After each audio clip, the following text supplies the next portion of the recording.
Ngayong araw na ito ay ika 2 months and 2 days. Ngayon ay December 28 ng 6:42 AM. Dineclare na wala na si Jovelyn.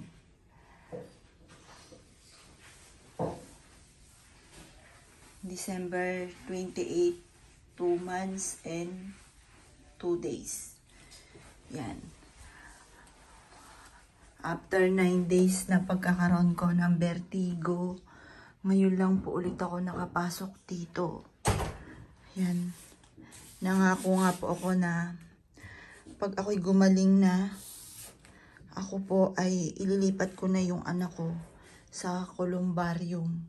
Pero ngayon, nang pumasok naman ako dito, parang hindi ko pa kaya na si Jovelyn ay malayo. Kaya parang biglang ako nagdalawang isip na parang gusto ko pa siya kasi parang lagi ako nasa sementeryo kapag namimiss ko siya, pupunta kami doon. Pero kung nandito siya, nandito lang po siya. Bibigyan lang po siya ng bulaklak. Ayan. At saka sisindihan ng kandila.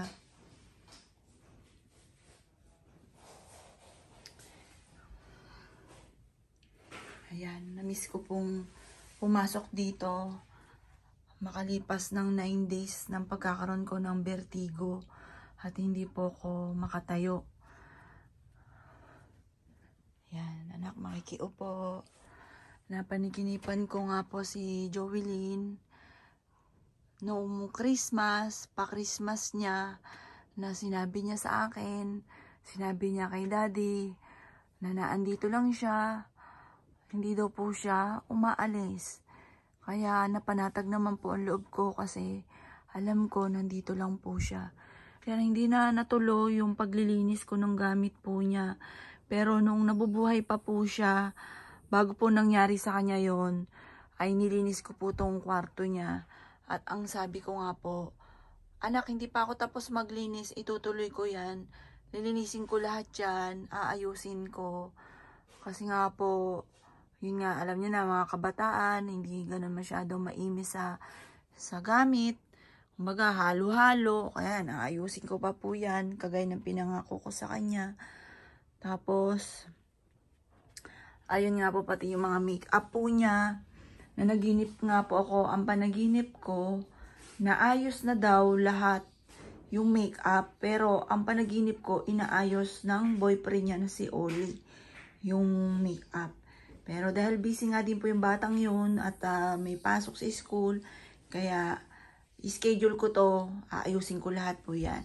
At dahil may gift nga po si Jovelyn, kay Justin nung Christmas na hanggang ngayon, nasabi ng boyfriend po niya, ay kumbaga na nabili na daw po nila nung October, parang bago nga po nagkasakit si Jovelyn, nabili na daw po nila kasabayin nitong gamit ni Oli. Ito yung short. Itong short niya, mabilis ko nakita. Pero yung gift niya kay Justin, hindi ko makita-kita pa dito. Kasi halo-halo pa. Baka nandyan lang, itinatago pa sa kapatid. Hindi pa namin nakikita. Ayan, kaya ayusin ko pa po siya. Schedule ko siya. Pagka okay na ako. Kasi sa ngayon, medyo nahihilo-hilo pa ako kapag umiikot-ikot po ako.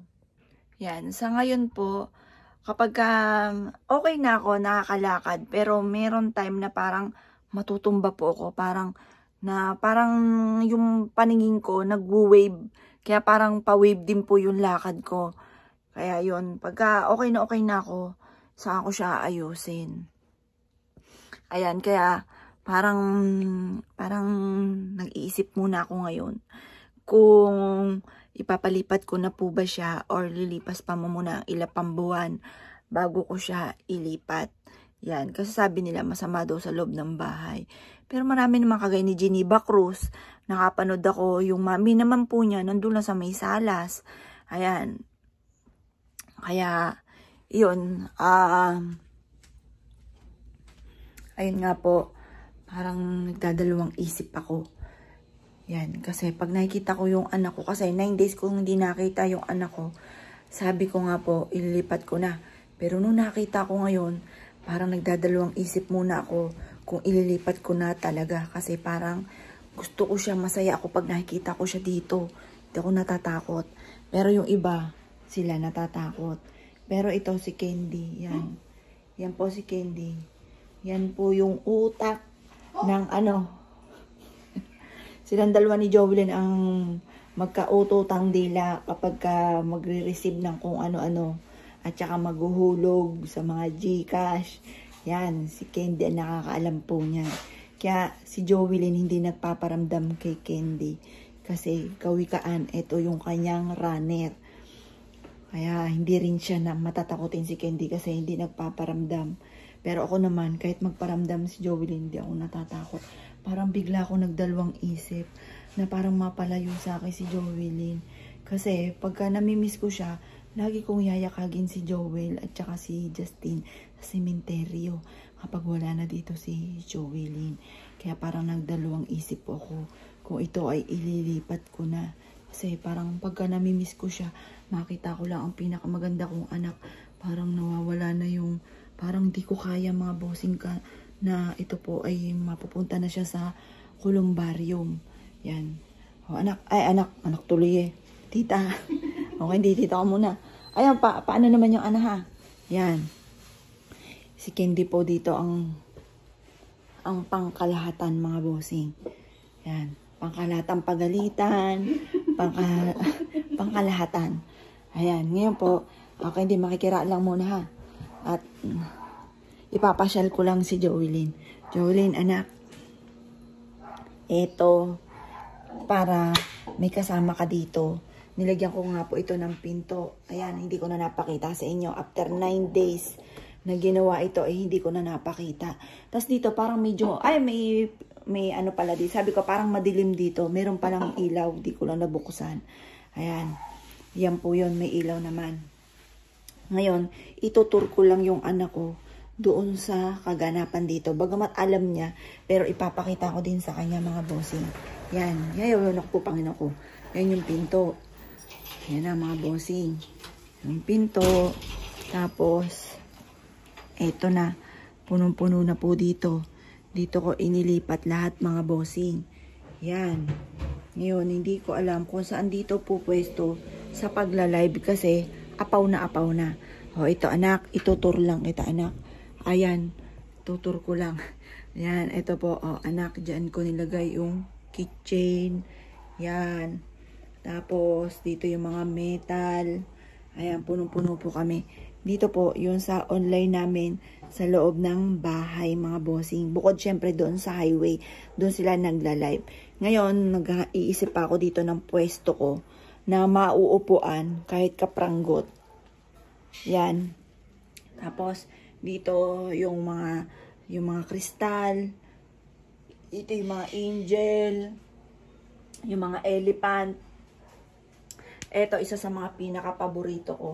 Ito, mga bossing, mga berries. Alam niyo po ba yung mga berries na yan? Kasaganahan ang dulot. Ayan, magtitinda na agad ako.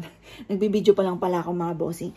Ayan, nagbibideo pa lang ako ngayon ng pang-upload. Ngayon, di po muna ako magtitinda. Pero kung may maiibigan kayo dyan, avail na po kayo. O, eto po. Eto, mga bossing ko, ang isa sa mga utak ng pagdating sa usapin ng negosyo, mga bossing yan. Yung anak ko si Jovelyn, sa kanya nagsimula ang 5,000 pesos, maswerteng pera. Kaya dumami na po ito ng dumami, mga bossing. Tapos ito yung mga mutya natin. Yan, mga keychain. Yan. Yung iba, hindi na nagkasya, wala namang paglagyan. Tapos mga Lucky Charms bracelet. Ayan po mga bossing. Tapos yung ating continuous lock. Yan, sama-sama. Naka-organize naman lahat. Feeling ko mga bossing ko, dahil nagkaedad na nga po ako mga bossing, ay dahil ilang araw po ito na yung paglilipat, pag-aayos, yan, nasobrahan po ako sa pagod mga bossing ko sa mga panahon na yun. Yan, kaya ako ay nagkaroon din ng vertigo, tsaka iyak din ako ng iyak. Tapos, ayun nga po, isip ng isip sa anak ko, di ako makapaniwala na wala pa rin. Pero ngayon, unti-unti ko naman pong natatanggap dahil wala rin naman ako mga magagawa, mga bossing. Yan, itinutur ko na lang yung aking anak. Bagamat alam niya, dahil yan na may transparent, yung mga spirit, mga bossing, di ba? Noong una, hindi ako naniniwala sa mga ganyan. Kawikaan ko, pag may nagpapayo sa akin, aakit na siya sa heaven. So, kawikaan ko sa isip ko, paano kaya nila nalaman? Naging espiritu na rin kaya sila. Yung mga ganun, yung bang sa isipan ko lang, pero syempre, yung respeto sa mga bossing na nagaganon or sa mga kilala ko dito, respeto. Pero alam niyo po ba, nung napanaginipan ko si Joey nung Christmas, tapos siya mismo nagsabi sa akin, Mami, hindi ako maalis, nandito lang ako. Doon talaga, naniwala talaga ako, mga bossing ko, na nandyan lang siya, yung may spirit talaga, mga bossing. Kasi nga, nakausap ko po siya nung Christmas na sobrang saya ko. Papasko niya po sa amin. Nakausap ko po siya, mga bossing yan. Ngayon ko lang napansin, hawig ko talaga ang anak ko. Oh, charot. Hawig ko talaga, makinis lang talaga. Ang version ng anak ko ay napakakinis at napakaputi. Yung version ko, pambara-bara. Ayan po, mga bossing yan. Tinur ko lang kayo at tinur ko lang pandi ang aking anak. Finish na siya. Malinis na, mga bossing. Yan. Malinis na, okay na lahat. Tapos, ito naman, yung banner. Tapos, ayan, nakaharap din naman yung mga mapupulang bagay. Kasi maswerte yan pagka nakaharap sa mga mapupulang bagay, mga bossing. Ayan, ngayon po, may taglay na kaluwagan po dito. Kaya, ayan, patagilid po tayo. Ngayon, nasarado ko na po siya. Tapos, ano ba to? Yun. Yun. Yan. Tas lock. Ayan. Ano? Ano ka hindi? Labas na ang kapawis. Kami muna pala ni Joel ang aalis. Bibili lang muna kami. Tsaka yung mga ibang bibili sa grocery. Yung itutuloy. Yun. Ngayon, kasi magluluto ka pa rin. Magagahol ka. Kaya kami muna. Oo, ayan po, mga bossing. Noong 9 days kung hindi nakita yung anak ko, sabi ko, ililipat ko na siya sa columbarium. Pero ngayon, nung ako'y po medyo okay na, nung nakita ko naman yung anak ko, parang nagdadalawang isip ako ngayon. Kawikaan ko, parang hindi ko pa kaya na alisin ang aking anak dito, mga bossing. Kasi hindi naman sila inaano, na tahimik naman siya dito eh. Kaya, habang hindi pa, parang yung talagang totaling di pa ako nakaka-move on, dito muna aking anak, mga bossing. Yan, dito muna siya. Ano kaya kung, hindi pala mapapalit. Ano kaya ilipat natin dito, no? Dito. Yun. Yung pinto. Itinur ko lang yung anak ko. Para makita niyo yung buong ano. Ano po yung mister ko nakatingin. Para alam na niya yung kaganapan. Ayun, ano ba yung bangang yun doon? Sa suno? Dali na lang kaya natin doon, ano? Bila. Oo, no? Tapos, yes, ito. Oo. Iisod, or kaya, yun kaya pag ganon. Dito, pag ganon. Para doon, luwag. Pwede. Na? Kaya naman na, ano? Okay. O siya, sige. Yan. Pinakikilala ko po sa inyo si Candy. Yan po ay ang pinakamasipag, pinaka sa lahat.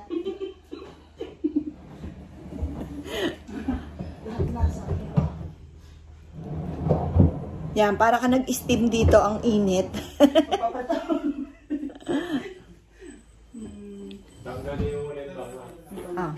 Anak, dito ka muna, anak, ha. Ayan. Okay nga, pakagandang anak. Diyan ka muna, anak.